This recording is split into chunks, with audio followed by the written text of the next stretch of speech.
Hola a todos. Hoy hablaremos sobre la semiología esofágica y el abordaje de su principal síntoma, la disfagia esofágica. Un breve repaso sobre la anatomía esofágica. El esófago es un conducto muscular que se encuentra cubierto por epitelio escamoso estratificado y que va a unir la cavidad oral con el estómago.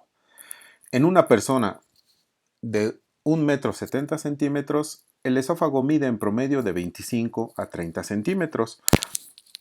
Lo dividimos para su estudio en 4 porciones. La primera de ellas, la cervical, cuya longitud es de 5 centímetros. La segunda porción, la torácica, mide de 16 a 20 centímetros. La tercera porción, la diafragmática, de 1 a 2 centímetros. Y la última, la abdominal, de 2 a 4 centímetros. Es un órgano tubular el esófago, teniendo un diámetro de 2 centímetros aproximadamente. Recordemos, sin embargo, que al tener la luz virtual, la porción inferior, que es donde se localiza el esfínter esofágico inferior, puede tener un diámetro de 5 a 12 milímetros.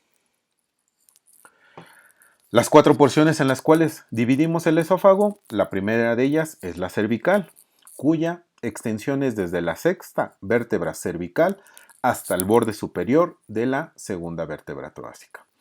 Tiene una íntima relación con la tráquea, con el nervio laríngeo recurrente y con el paquete neurovascular del cuello. El esófago torácico se localiza entre lo que es la segunda y la octava vértebra torácica, siendo la segunda porción del esófago. Tiene relaciones con el bronquio izquierdo, el callado de la aorta y el nervio vago izquierdo. La tercera porción, la diafragmática, que es la menor, tiene relación con los dos nervios vagos, tanto el derecho como el izquierdo, la aorta y con la pleura. Y la última porción, la parte abdominal, tiene una relación estrecha con lo que es la trascavidad de los epiplones y el óvulo izquierdo del hígado. El esófago además presenta 4 estrechamientos fisiológicos. El primero de ellos está comprendido por lo que es el esfínter esofágico superior, cuya longitud es de 2 a 3 centímetros. Se encuentra localizado a 15 centímetros de la arcada dental y se forma por la convergencia de las fibras del músculo cricofaríngeo. Tiene una presión en reposo de 20 a 80 milímetros de mercurio. La segunda porción se encuentra determinado por el cruce del callado aórtico. El tercer estrechamiento se encuentra localizado y determinado por lo que es el bronquio principal del lado izquierdo. Y el último estrechamiento, para algunos considerado el más importante, es comprendido por el esfínter esofágico inferior, cuya longitud es de 3 a 4 centímetros.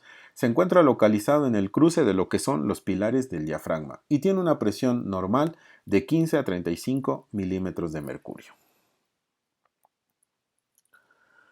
Dentro de la semiología esofágica vemos que hay un grupo de síntomas que nos pueden orientar hacia pensar que la afección puede ser del esófago, como la litosis, la náusea y el vómito, la hematemesis, el eructo, la regurgitación, la pirosis y propiamente la disfagia.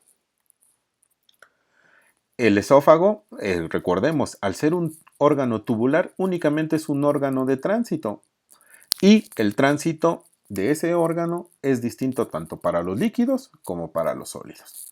En los líquidos, la deglución se realiza únicamente por la acción de la gravedad, siendo que el líquido pasa de la cavidad oral al estómago en aproximadamente 2 a 3 segundos. En el caso de papillas espesas o sólidas, el acto de deglución puede tardar hasta 1 o 2 minutos y este se va a llevar a cabo por ondas peristálticas que van a llevar el bolo desde la faringe hasta el cardias.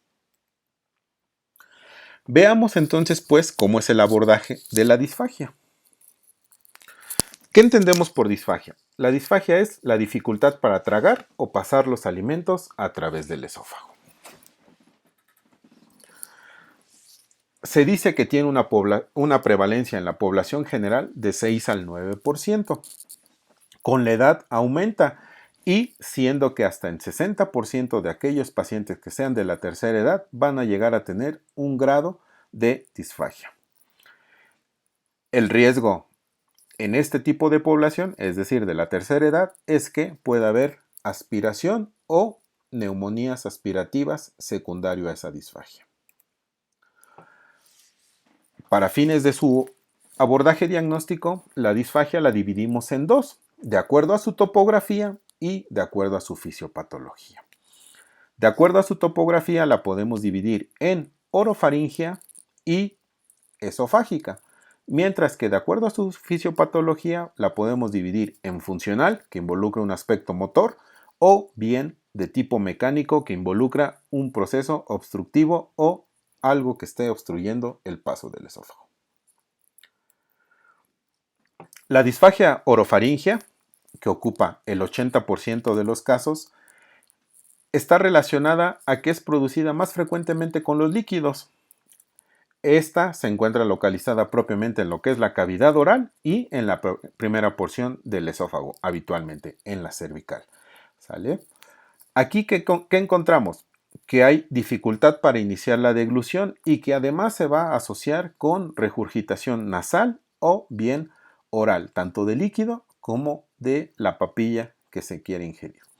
¿En quién se presenta de forma más constante? Habitualmente se dice que tiene una instauración súbita en aquellos pacientes que tienen enfermedad vascular cerebral, o bien puede tener una instauración progresiva en aquellos pacientes en los cuales hay demencias o Parkinson. ¿Qué datos están asociados con la disfagia orofaringea? Pues habitualmente la tos, la sensación de ahogo, alteraciones en el lenguaje y alteraciones en la fonasal. Las causas más frecuentes de disfagia orofaringea son aquellas de origen neuromuscular. Mientras que la disfagia esofágica, que ocupa el 20% de las disfagias de tipo topográfico, esa tiene la característica que aparece después de iniciada la deglución, a diferencia de la de orofaringea, que en cuanto está la ingesta de líquido, empieza la molestia. Habitualmente puede estar asociada a patologías de la mucosa, desde una esofagitis hasta una estomatitis. Puede haber causas mecánicas, ya sea extrínsecas o intrínsecas, alguna tumoración que esté haciendo compresión extrínseca del esófago y eso produce dificultad al tragar. O bien puede ser por causas neuromusculares, aquellas como enfermedades de la colágena, en este caso la esclerodermia, o bien algunas que sean propiamente obstructivas como, neuromusculares como la calasia. En estos casos, la disfagia esofágica puede ser de dos tipos. Cuando nosotros decimos que empieza con disfagia a sólidos, habitualmente va a ser de tipo recurrente, va a ser predecible y es progresiva. Es decir, no es de inicio súbito. Es poco a poco el paciente empieza a decir, tengo dificultad para tragar.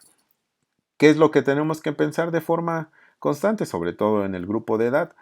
Carcinoma o estrechez péptica. Ahora, cuando únicamente es de origen motor, es decir, puede estar relacionado con una calasia o con una esclerodermia, la disfagia es tanto a sólidos como a líquidos. Es intermitente y habitualmente va acompañada de dolor torácico, cosa que la orofaringea pocas veces puede tener. Disfagia orofaringea. Aquí tenemos propiamente la descripción topográfica, involucra la cavidad oral, primera, incluso segunda porción, incluso torácica de lo que es el esófago. Habitualmente está mencionada únicamente en la primera porción. ¿Qué molestias puede tener el paciente? Él lo describe como sensación de atasco del bolo alimenticio en la garganta. Llega a presentar tos y regurgitación nasal, la molestia al deglutir. Puede estar asociada con infecciones respiratorias de forma recurrente, ya sea por la aspiración de líquido de alimento que propiamente no pasa hacia el esófago, sino se va hacia la vía aérea. El paciente lo describe como me cuesta mucho tragar. La disfagia esofágica. Aquí hay una sensación de nudo o de oclusión a nivel retroesternal. Aquí por eso decimos que desde la segunda porción ya puede haber afección. Hay asociación de dolor torácico, hay regurgitación de la comida que no alcanza a ser digerida o que incluso puede llegar a quedarse en el sitio de obstrucción en cualquiera de las porciones del esófago, tanto la torácica como la abdominal y la diafragmática. Y el paciente lo comenta como Trago bien, pero la comida se me atasca en el pecho. Ahora, de acuerdo a su fisiopatología, la disfagia la dividimos en dos: la mecánica, o que haya algo obstructivo, o bien la motora, que involucra algo del funcionamiento.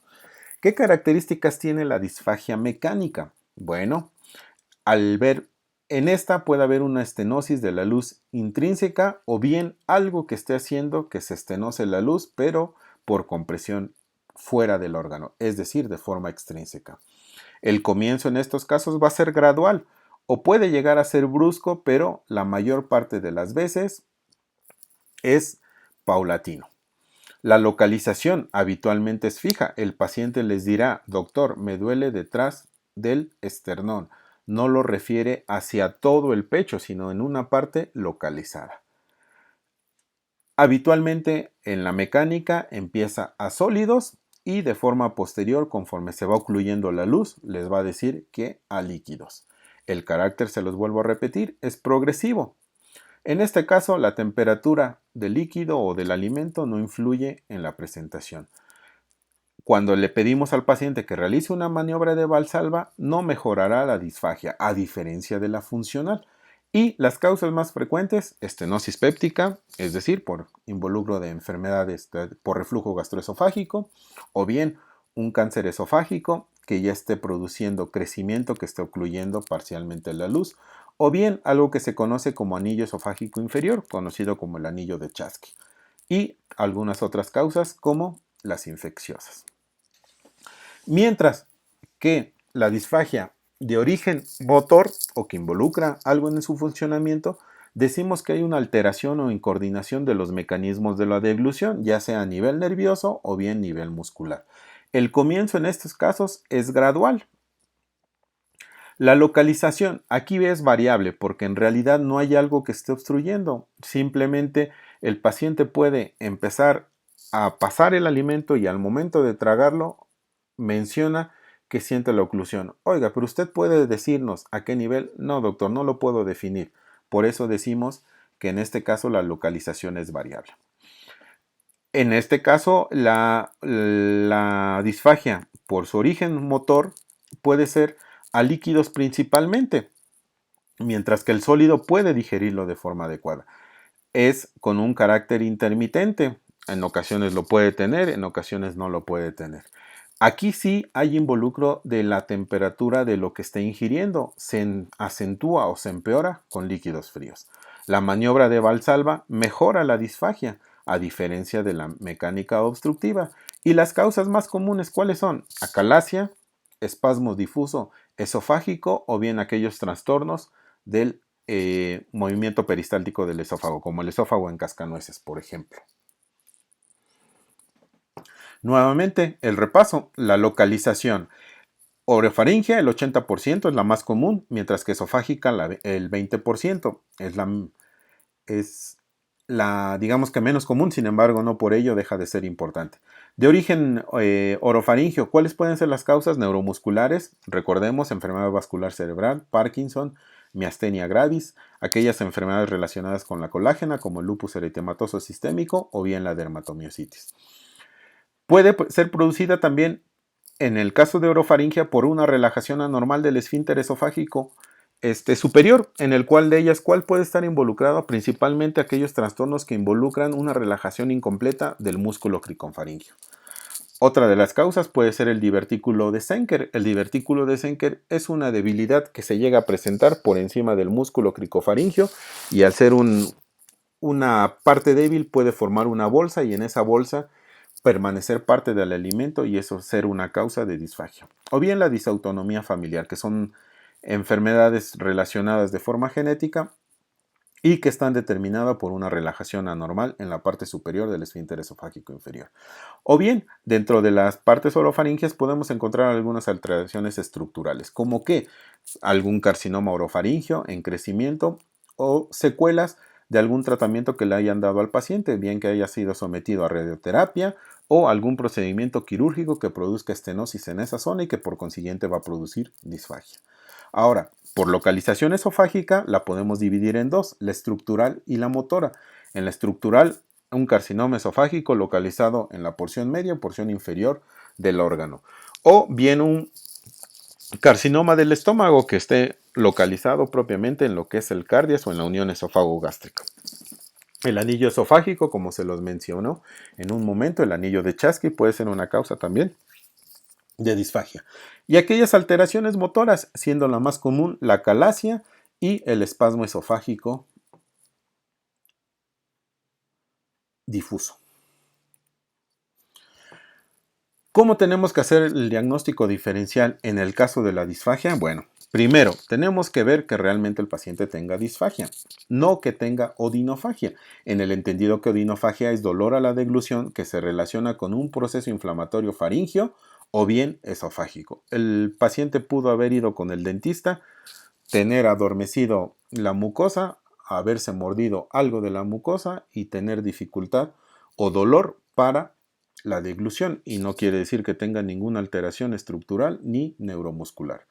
Ahora bien, anteriormente se describía lo que era el globo histérico. ¿Qué era el globo histérico? Era la sensación constante que había de dificultad al pasar los alimentos por la faringe. Estaba descrito que en el 80% de los trastornos psiquiátricos llegaban a presentar los pacientes y los pacientes se quejaban de que no podían tragar los alimentos cuando la realidad es que estructuralmente no presentaban ninguna alteración. Y obviamente también dentro de la disfagia hay que diferenciarlo del dolor retroesternal. El abordaje diagnóstico. ¿Cómo vemos a estos pacientes? Hagámonos dos preguntas principalmente. Primero de ellas, ¿padece realmente el paciente una disfagia? No es algo que él tenga la sensación de que pueda ser disfagia y a lo mejor lo esté englobando en otra cosa y que pueda ser odinofagia. O bien, y la segunda pregunta, perdón, ¿se trata ya de una disfagia de tipo orofaringeo o de tipo esofágico? ¿Cómo haremos el diagnóstico? Uno, recordemos, la historia clínica siempre es la parte más importante. De ello, el interrogatorio. ¿Qué tenemos que ver? ¿Hay antecedentes personales? ¿El paciente ha sido sometido a algún tipo de procedimiento quirúrgico? ¿El paciente ingirió un cuerpo extraño? Muchas veces puede ser un palillo, un hueso de pollo, un hueso de pescado. Entonces es importante saber qué tipo de antecedentes hay de forma inmediata para nosotros sospechar que pueda tener un cuerpo extraño. Tipo de alimentación. Habrá alimentos en los cuales el paso por el esófago sea con mayor dificultad. Habrá algunos, en el caso de líquidos, que pueda ser sin mayor problema. Antecedentes de ingesta de cáusticos, eso va a producir un grado de esofagitis y nosotros sabremos que el paciente va a tener siempre disfagia posterior a esa ingesta. Hay alergias conocidas, el paciente se sabe conocido alguna alergia, tomó algún alimento o algún medicamento que produce cierto grado de alergia y entonces puede tener edema a nivel laringio y eso producir cierto grado de disfagia. Enfermedades neuromusculares, aquellos que ya tienen trastornos conocidos en los cuales uno puede sospechar, como en este caso el espasmo difuso esofágico, que puede haber una alteración que produzca disfagia. El uso de algunos fármacos estaban relacionados con la inflamación de lo que era la mucosa esofágica, en el caso de las tetraciclinas, y por ello es importante si hoy en día todavía se llegan a utilizar. Aquellos pacientes que fueron sometidos a un procedimiento quirúrgico, en el caso de funduplicatura, tendrán un grado de disfagia.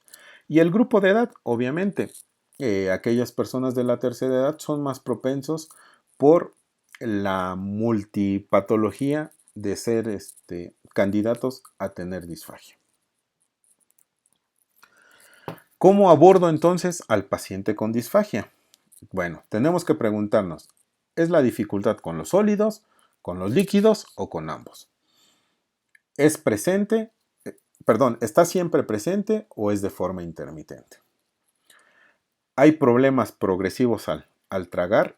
Es decir, con un alimento usted ya notó que tiene mayor grado de disfagia que con otros.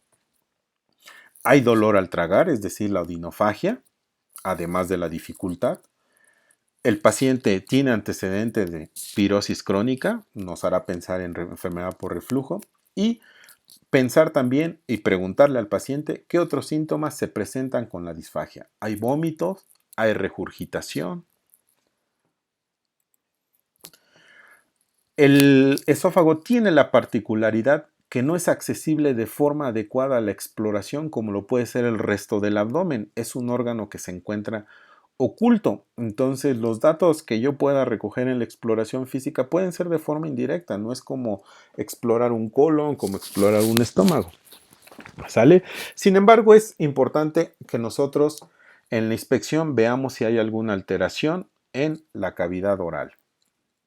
¿Tiene la movilidad labial y lingual intacta o presenta alguna alteración que pueda hacer que el proceso de deglución sea deficiente? ¿Tiene la sensibilidad de la cavidad oral y propiamente de la lengua conservada? Eso es muy importante para poder iniciar el primer proceso, la primera parte de la deglución.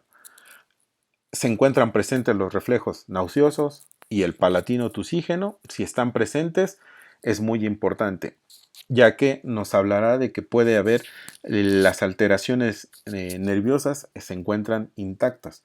Y por último, maniobra de palpación externa. La maniobra de palpación externa, bajo ciertas circunstancias nosotros podremos localizar alguna tumoración en cuello y que nosotros pensamos que por compresión extrínseca esté produciendo la sintomatología del esófago. El abordaje de la disfagia esofágica, recordemos si es a sólidos o bien si es a sólidos y a líquidos. Si es a sólidos, tendremos que pensar en una obstrucción mecánica anatómica. Puede haber de tres tipos: aguda, intermitente o bien progresiva. Si es aguda, es decir, de presentación súbita, tendremos que pensar en la presentación de un anillo esofágico de Chasky o un cuerpo extraño que se encuentre produciendo la disfagia. Si es intermitente, es decir, se presenta en ciertos momentos o en cierto periodo, tendremos que pensar en aquellos datos indirectos de enfermedad por reflujo, como cuáles, como la pirosis. En algunos casos, algunos pacientes que ya fueron sometidos a algún procedimiento quirúrgico o algún procedimiento para paliar una obstrucción a nivel esofágico pueden tener endoprótesis y la propia endoprótesis ser la causante de la alteración de la disfagia. Ahora bien, si la progresión de la obstrucción es de forma progresiva, tendremos que pensar en estenosis péptica o bien en un cáncer en progresión. Ahora, si la disfagia de tipo esofágico se presenta tanto a sólidos como a líquidos, tendremos que pensar en un trastorno neuromuscular. Si es de forma intermitente y se acompaña de dolor, con espasmo esofágico difuso o bien esófago en cascanueces. O bien, si es progresiva, tendremos que pensar en una enfermedad del tipo de la colágena, en este caso la esclerodermia. Ahora, si se acompaña la disfagia a sólidos y a líquidos de regurgitación de alimento no digerido, tendremos que pensar en acalasia. ¿Cómo puedo yo abordar al paciente propiamente ya para el diagnóstico de disfagia? Bueno, desde lo más simple como una teleradiografía de tórax, en el cual puedo yo ver linfomas, tumores o bien abscesos. Un esofagograma, que este puede ser radiológico y en este caso con contraste. Una endoscopía que me permite la ventaja de ver y tomar biopsia en el caso de alguna lesión sospechosa.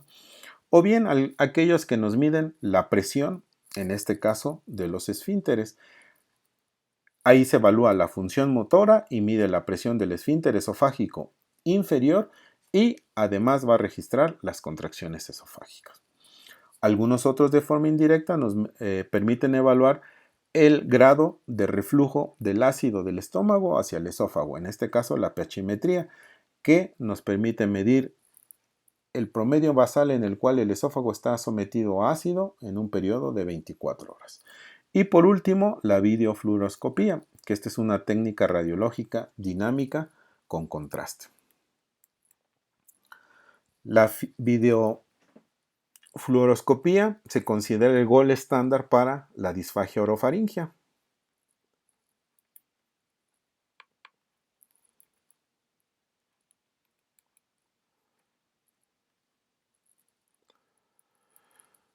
¿Qué hacemos en el tratamiento de la disfagia orofaringea? Bueno, el tratamiento se basa en 3 aspectos principales. 1. Mantenimiento de la vía oral mientras sea posible. 2. Mantenimiento del estado nutricional. Y 3. Evitar las complicaciones respiratorias. En la medida que se pueda, siempre será lo mejor que el alimento pase desde la cavidad oral a través del esófago. Obviamente, en la medida que el paciente pueda tolerar el alimento y pueda pasarlo sin dificultad, el estado nutricional se mantendrá y el hecho de que haya una disfagia a través de una obstrucción mecánica puede propiciar o puede acentuar que los pacientes tengan complicaciones respiratorias como la neumonitis aspirativa. En algunos casos se indica la medicación, aquellos que estimulan la secreción de propiamente la saliva, en este caso los cialogogos, como cuáles, como la pilocarpina, o bien que haya sustitutos salivales, o a través de la estimulación de las raíces nerviosas. Hay algunos pacientes en los cuales pueden ser sometidos a cirugía de parótida y entonces, entre otras cosas, pueden tener alteraciones en la cantidad de saliva y por consiguiente les costará trabajo tragar el alimento puesto que no hay saliva que les ayude a la degradación del propio alimento. Algunas técnicas de tratamiento rehabilitador, es decir, hay aquellos pacientes que han sido sometidos a alguna cirugía de la faringe o de la nasofaringe y que necesitan medios de apoyo en los cuales les estimulen para que el alimento pueda pasar de forma adecuada de la cavidad oral hacia el esófago. Entonces, esos tratamientos rehabilitadores pueden llegar a ser muy tediosos, sin embargo, hay pacientes en los cuales pueden responder de forma adecuada. Modificaciones de las características del bolo, aquellos pacientes en los cuales por la patología que pudieran llegar a presentar que no puedan digerir los alimentos, entonces se les tiene que indicar una dieta especial en la cual pueda ser mucho más fácilmente digerible. Ahora, aquellos pacientes que ya se diagnosticó que tienen un padecimiento nervioso que involucra falla en lo que es el esfínter esofágico superior a través del involucro de los músculos de esa porción, pueden ser sometidos a cirugía en los cuales les va a permitir la rehabilitación y el óptimo funcionamiento para que puedan empezar a digerir el alimento desde la cavidad oral. Algunos otros en los cuales ya no son candidatos a ningún manejo de todos los que se mencionó deben de ser enviados para la realización de una gastrostomía endoscópica percutánea en el cual se disfuncionaliza la parte superior del esófago, pero pueden seguir siendo alimentados en el resto del tubo digestivo. El tratamiento para la disfagia esofágica, pues bueno, lo podemos dividir en farmacológico. En el farmacológico, pues si conocemos que es un trastorno motor primario, se le podrá indicar el nitrato o el antagonista de los canales de calcio. Si esta disfagia es producida por enfermedad por reflujo, ahí se les indica los procinéticos o los inhibidores de la bomba de protones. Ahora, si lo vamos a someter a un tratamiento de tipo endoscópico, puede ser ya sea que se documente a través de estenosis pilóricas, pues unas dilataciones progresivas, o bien si es a través de acalacias o bien anillos esofágicos a través de dilataciones forzadas mediante dilatadores de distinto calibre. Se puede utilizar la inyección de toxina botulínica en el esfínter esofágico inferior, lo cual nos permitirá la relajación de esa parte y por consiguiente la disminución en la disfagia. Y en el caso de que ya tenga el paciente algún tipo de cáncer, únicamente dar medidas paliativas, que puede ser desde la colocación de una endoprótesis. En el caso de la disfagia esofágica que sea ocasionada por la acalasia, pues el tratamiento será quirúrgico y para esto se realiza el procedimiento de la cardiomiotomía de Heller.